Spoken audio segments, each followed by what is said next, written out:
Somewhere in a lab in San Francisco, something is growing inside plastic trays. They're not plants. They're not bacteria. They're mushrooms. And in a few years, they could be the material you touch every time you open the door of your next car. Cadillac has already done it. In secret for 2 years. And in this video I'll show you exactly what they discovered, including a problem no one is saying out loud yet, and that could decide whether this technology truly conquers the market or remains a permanent auto show experiment. Leather feels natural. It feels real, honest, artisanal. But the process that turns raw animal hide into that soft material on your seat is anything but natural. It's called chrome tanning, and it's responsible for roughly 90% of all the leather produced in the world, because it's the fastest method, tanning a raw hide in a single day, instead of the weeks required by traditional vegetable methods. But that speed comes at a price. For every kilogram of processed leather, dozens of liters of water are needed. Some estimates, factoring in the entire production cycle per square meter of finished leather, put it at over 17,000 liters. And here's the most striking figure.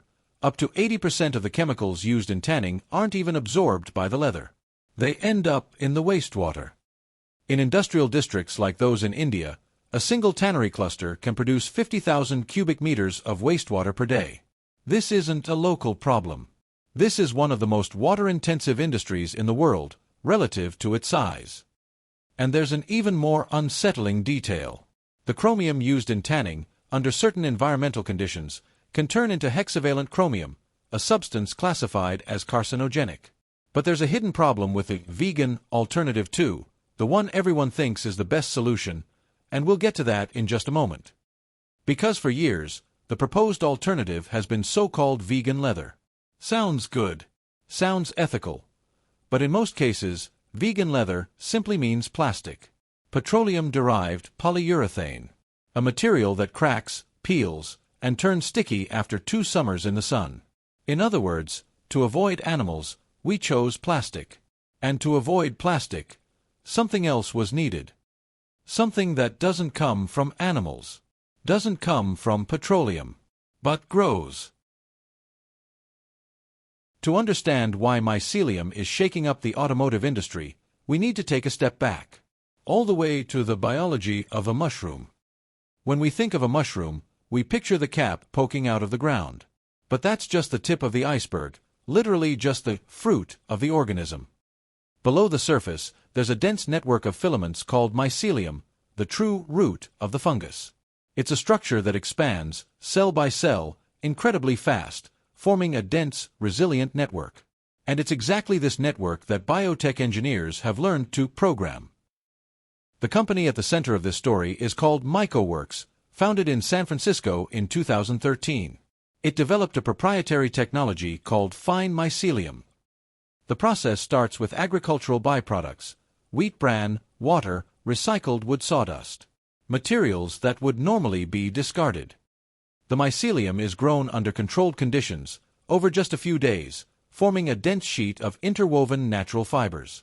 That sheet is then processed, not tanned with chromium, but treated with heavy metal-free processes, until it achieves a texture strikingly similar to that of animal leather. But here's the surprising part. Industry engineers say that a few years ago they stopped trying to imitate leather altogether. The goal became to surpass it. Fine mycelium can be engineered to be lighter than animal leather at equal thickness, a detail that matters a lot in automotive, meaning more efficiency, especially for electric vehicles where every kilogram affects range. And there's another detail that surprises people the first time they touch it. While plastic feels cold to the touch, a bio-fabricated material like this one warms up quickly on contact, just like real leather. Some proprietary variants of these materials even show a limited ability to fade small scratches when heat is applied, something animal leather, literally dead skin, simply cannot do. So let's recap: a material that grows in days, not years. Born from agricultural waste instead of livestock farming. Requires no chromium. And is potentially lighter, more scratch-resistant, and just as pleasant to the touch. Sounds too good to be true. And that's exactly why someone decided to bet on it for real, inside an actual car, not just in a lab. In June 2024, the world learned that Cadillac was collaborating with MycoWorks. But the real story is different. That partnership actually started 2 years earlier, in 2022.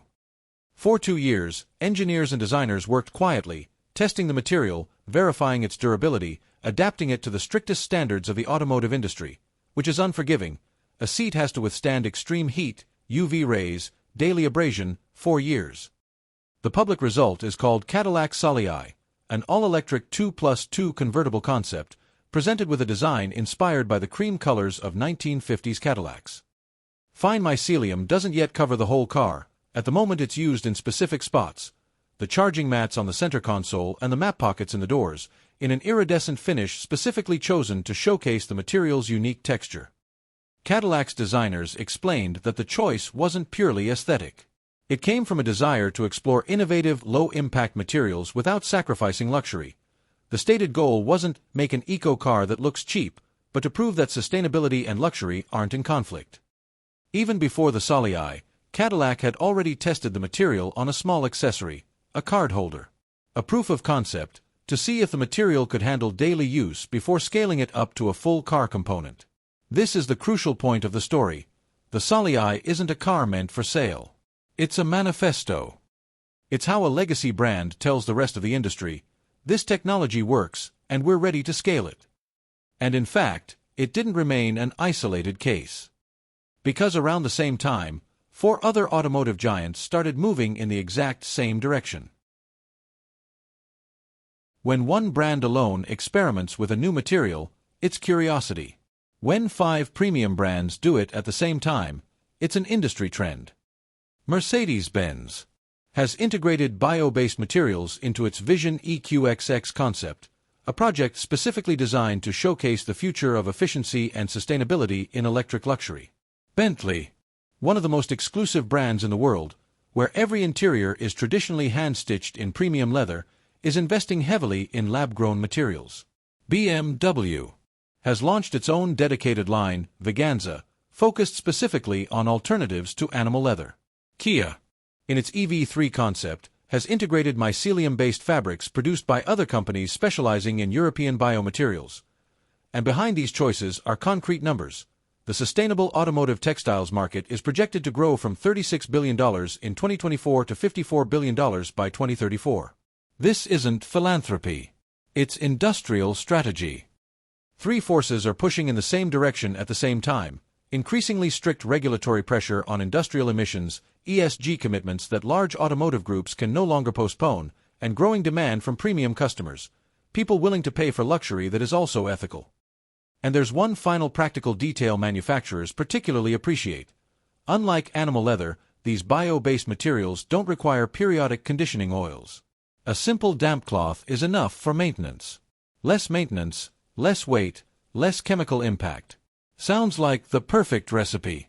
But before wrapping up this video with a triumphant ending, I need to be honest with you about something. Because there's a problem that none of these upbeat press releases are really addressing out loud.